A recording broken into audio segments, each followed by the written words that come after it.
avanzando. Hemos visto una barrera que creo que ha generado bastante inquietud, que es la infección, el biofilm, ¿no? Dentro del concepto TINE-SI. Y otra barrera que igual se tiene menos en cuenta, pero que es una barrera que existe, así como la infección es en un momento dado de la herida, el exudado empieza desde que la herida es herida hasta que la herida cicatriza, ¿no? Tanto por exceso como por defecto. Entonces, bueno, pues vamos a ver qué es lo que pasa con ese exudado y vamos a ver qué es el exudado, ¿no? Porque hablamos mucho de exudado, pero igual no nos queda claro por qué se origina. Bueno, el exudado es ese líquido que va a pasar de los vasos sanguíneos hacia el lecho de la herida, porque bueno, llega un momento en el que en la fase inflamatoria, siempre llegamos a ese mismo punto, se libera una histamina que va a aumentar la permeabilidad de esos capilares y va a hacer que ese líquido pase hasta el lecho de la herida. En el lecho de la herida va a formar pues, bueno, el exudado, la base del exudado. ¿Qué va a pasar con este exudado? Pues bueno, que nos molesta tanto por exceso como por defecto. ¿Qué pasa cuando tenemos un exudado por exceso? Cuando tenemos un exudado por exceso tenemos que controlarlo. ¿Por qué tenemos un exudado por exceso? Normalmente decimos o sabemos que las heridas de gran tamaño van a ser más exudativas, pero no solo podemos relacionar el exceso de exudado con el perímetro o con la superficie de la lesión o con la etiología de la lesión. Tenemos las heridas venosas o las quemaduras que suelen ser en sus primeras etapas más exudativas por sí mismas. También tenemos que pensar que van a influir en el exudado patologías como las descompensaciones de las insuficiencias cardíacas, van a influir en el exudado la mala adherencia al tratamiento compresivo, porque no nos lo ponemos, porque lo quitamos, porque está mal puesto. Por lo tanto, el exudado al exceso tenemos más de una razón por la cual lo podemos localizar y nos puede pasar no solo por el gran tamaño de las heridas. Porque el exceso suele dar más problemas que el defecto, ¿no? Suele dar más problemas, sí, pero también tenemos defecto, ¿eh? Y en las heridas secas, las heridas que son, por ejemplo, isquémicas y por esa etiología son menos húmedas, también tenemos problemas para hacer que su proceso de cicatrización vaya ágil. Porque se necesita un mínimo de exudado para poder hacer que las heridas funcionen. ¿Y qué pasa cuando hay exceso, ¿no? Que es lo que más nos vamos a encontrar, sobre todo en el lecho de la herida, por ejemplo? ¿Qué pasa cuando hay un exceso de exudado? Bueno, nos afecta en el lecho de la herida, pero no debemos de olvidarnos que nos afecta también en la zona perilesional, nos va a afectar en la matriz extracelular y lo que está haciendo es ralentizar la proliferación. Lo que está haciendo es que el crecimiento, que los factores de crecimiento interfieran y que no tengamos un proceso ágil de cicatrización. Que es lo que buscamos, claro. Que es lo que buscamos, sí. ¿Y en el paciente? ¿Cómo afecta al paciente? El exudado nos afecta a todos, a los que lo tratamos, porque cuando lo citamos y qué ponemos y cada cuánto va a venir para que no se nos descontrole, pero sobre todo el exudado va a afectar al paciente en su vida diaria, ¿no? Como decía el señor del vídeo al principio, no podemos salir, es que no puedo ir a las manualidades, les va a causar un estrés, les va a causar un... Y eso que ella conducía, ¿eh? Sí, me ha quedado claro que ella conducía, que eso no le limitaba. Que no pudiera conducir no era el límite. La limitación venía por el apósito manchado, por el se me va a escurrir el liquidillo antes de que vuelva a casa. Por lo tanto, les va a dar un disconfort y también un aislamiento social. Muchos de esos pacientes dejan de hacer sus actividades diarias y sobre todo sus actividades sociales porque, no tienen controlado qué va a pasar con ese exudado. ¿Y las instituciones se ven también comprometidas? ¿Se ven afectadas? Perdóname, Paco, es que hay murmullo y estaréis viendo también esto de aquí, ¿no? Bueno, son cosas que pasan, ¿eh? Es una foto real. Es como la plata hasta que cierra, ¿no? Bueno, de todo tenemos que aprender. Es una mal gestión del exudado junto con muchas cosas más. ¿Qué pasa? Mejorable, ¿no? Ese vendaje. Bueno, la institución... Ahora sí. El exudado nos va a traer a todos de cabeza, nos va a traer de cabeza a los profesionales porque hemos de escoger el tratamiento más adecuado para poder alargar las curas y que la herida cicatrice, nos va a traer de cabeza a los pacientes porque la herida es suya y en realidad no curamos una herida, sino que tratamos a un paciente en general y este paciente tiene que seguir haciendo su vida, y también a las instituciones porque ese vendaje mal puesto o porque un apósito mal elegido va a hacer que el gasto sanitario se nos dispare y que las instituciones estén todas un conjunto menos eficaz, ¿no? Y menos eficaz, sí. Bueno, todos somos la institución también, en definitiva. Todos acabamos pagando una parte de esos productos. Ya te digo. O del horario de las enfermeras. Entonces, ¿cómo elegimos el apósito ideal? ¿Cómo creéis que podemos elegirlo? ¿Cuál puede ser el abordaje, Aster? Bueno, pues para referirnos al abordaje del exudado vamos a tomar en consideración ese documento de la sociedad de la UMS, ¿no? Que nos... ¿Se me oye? Sí. Bajito, pero tenía la percepción de que no se me oía. Ahora. Pues, ¿La oís? Sí. Vamos a hacer un repaso de lo que nos dice ese documento y precisamente nos habla de que hay que hacer una valoración integral del exudado. No nos podemos fijar solamente en la cantidad o en la calidad de ese exudado, sino que vamos a tener que ver desde diferentes puntos de vista todos los ingredientes que conjugan en ese exudado. Vamos a empezar por una evaluación más general del paciente, qué comorbilidades tiene, qué enfermedades pueden hacer que ese exudado sea mayor, qué etiología tiene esa herida, ¿no? Puede ser una insuficiencia venosa crónica con unos edemas crónicos en las piernas que habrá que también reconducir, no solo gestionar ese exudado. Habrá que ver su estado nutricional, porque a lo mejor un déficit en albúmina también puede favorecer que haya mucho más edema y por tanto si hay más edema habrá más éstasis en la pierna y habrá más exudado saliendo por la herida. Aparte de fijarnos en todos esos conceptos más generales, luego nos podremos fijar, cuando ya tengamos un poco controlado la etiología y qué cosas vamos a hacer para incidir en esa etiología y para reducir el edema y el exudado, podemos ver también en la región alrededor de la herida qué es lo que está pasando, y dónde está localizada, porque una herida de pierna de por sí va a ser más exudativa que una herida que está en un brazo o en cualquier otro sitio, y la etiología también, como decíamos antes, si es una úlcera de pierna venosa pues va a ser más exudativa.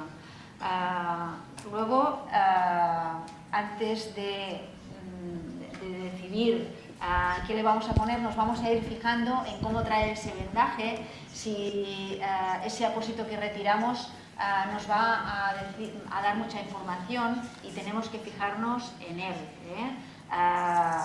cómo es su aplicación y su retirada, si provoca dolor, si no provoca dolor, si hay fugas del exudado a través del apósito, y luego nos podemos fijar en el exudado en sí, ¿no? Qué color tiene, hay coloraciones que nos pueden llevar a pensar pues, que esa herida está pasando por un proceso de infección, por ejemplo, qué cantidad, qué consistencia, ¿no? La consistencia, la viscosidad del exudado también nos va a dar mucha información y la vamos a tener que gestionar de una manera distinta, aparte de tener en cuenta que cuanto más viscoso, más denso y más coloraciones más oscuras, pues nos estarán diciendo que la herida está infectada.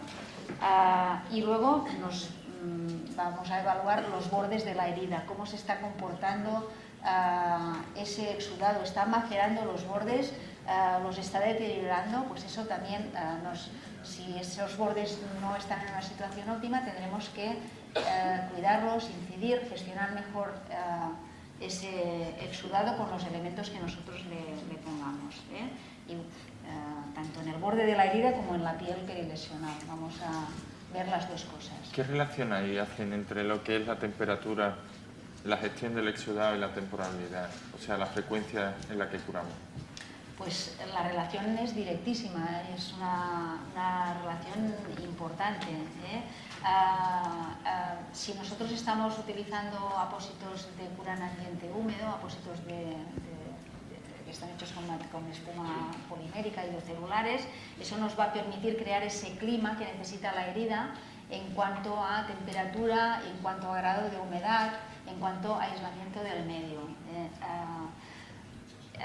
Eso que se consigue con los apósitos, si nosotros trabajamos con cura seca, con una gasa, es evidente que no vamos a conseguir ese clima, perdemos esa temperatura, va a bajar en picado, se va a producir una vasoconstricción por la bajada de temperatura. Esa vasoconstricción va a hacer que lleguen menos nutrientes al lecho de la herida, ¿no? Porque los nutrientes llegan a través de los vasos sanguíneos, va a hacer ese estrechamiento por el frío, que no llegue oxígeno y que no lleguen nutrientes, y eso va a hacer que se detengan las mitosis, ¿no? Que se lentezcan y por tanto el tejido, los fibroblastos se desarrollen mucho más lentamente o se quede más parado el proceso de cicatrización.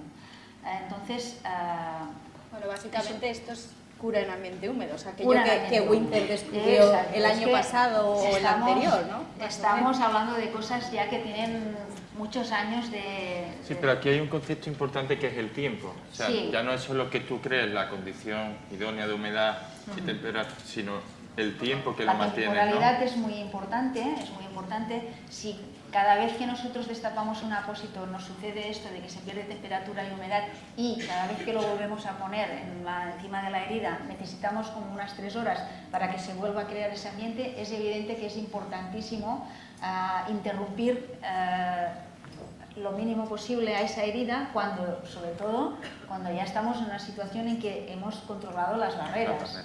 Si tenemos un exudado más o menos controlado, si tenemos una situación en que hemos operado una infección o que no la ha tenido, si hemos pasado la fase inflamatoria en que hay que hacer un desvidamiento más activo, yo no le encontraría ningún sentido a hacer curas cada 2 días. Cuanto más podamos alargar ese proceso, mucho mejor. Esa era mi siguiente pregunta. O sea, ¿tiene sentido que hagamos curas? Pues porque, bueno, porque yo me gusta hacer 2 o 3 curas semanales, o porque yo normalmente programo estas curas de esta forma, o Porque quiero ver el lecho. o porque quiero ver el lecho cada 48 horas, ¿tendría sentido? No tendría sentido. Deberíamos de ser capaces de adaptarnos a esa fase en la que ya está la herida, en que necesita menos control. Deberíamos de sentirnos seguros si ya estamos ahí en ese punto del proceso, de decir, pues no voy a destapar por curiosidad a ver si está bien o no, sino que si está pasando ya en esa fase donde están superadas todas las barreras, nos alargamos, ponemos el tipo de apósito que nosotros vamos a pensar que nos va a permitir alargar esa cura a los 4 días, a los 5 días y mantenemos esas condiciones mucho más allá. Sí, obviamente el apósito primario también nos va a marcar el cambio del apósito secundario, eso es obvio, ¿no? Pero tenemos que confiar en lo que estamos poniendo y dejar el tiempo idóneo para que aquello... Y a veces es evidente que en un primer abordaje no lo aciertas, pues las siguientes curas te van a seguir para ir reconduciendo, y para ir, pues le he puesto ojinato y no le hacía falta porque me he encontrado el lecho que estaba muy seco, o resulta que sí que se lo tengo que poner y no lo había puesto porque he encontrado que hay fugas y que incluso ha manchado el vendaje, ¿no? Entonces, ¿cómo elegimos, no? Claro, ¿cómo elegimos el apósito ideal? Porque tenemos una gran batería de productos a nuestro alcance. Bueno, pues el apósito ideal un poco vendría regido por esos 3 pilares, ¿no? Que satisfaga al paciente, al profesional sanitario y al sistema. Y básicamente el apósito ideal es el que ha comentado Asten, es el que cumpliría, yo siempre me quedo con esas 3 palabras, humedad, temperatura y aislamiento. Que el lecho lesional esté húmedo, no esté mojado, es decir, ha de gestionar el exudado de una manera adecuada para no desecarlo o para no tenerlo demasiado mojado. Ha de permitir la temperatura, por lo que decía Asten, cada vez que levantamos el apósito estamos poniendo una zancadilla al proceso de cicatrización que puede durar entre 3 o 4 horas, con lo cual cuanto más podemos espaciar las curas mejor, y que aísle la herida de agentes externos, bien sea pues, microorganismos, pues, orina, heces o incluso la presión, manejo de la presión. De cualquier forma, como esto es una técnica ya más o menos extendida, damos por hecho que se realiza, ¿no? Que la cura seca ya... Yo creo que a día de hoy sí. Vale, los que estamos aquí, a lo mejor los de fuera. Pero yo pienso que aquí... Bueno, y estamos hablando mucho del paciente, ¿no? ¿Algo? Sí, del paciente y de la calidad de vida. ¿Guardaría alguna relación lo que es gestionar el exudado con la calidad de vida? Bueno, sí, es un poco a lo que se tiende ahora, ¿no? Cada vez el enfoque ahora está pasando mucho al paciente, ¿no? A la calidad de tan vida. Clínico, sino tan más... clínico, sino cómo mejorar una herramienta que funciona cuando ya no tenemos prácticamente grado de mejora a nivel clínico, pues vamos a intentar mejorar a nivel de calidad de vida, ¿no?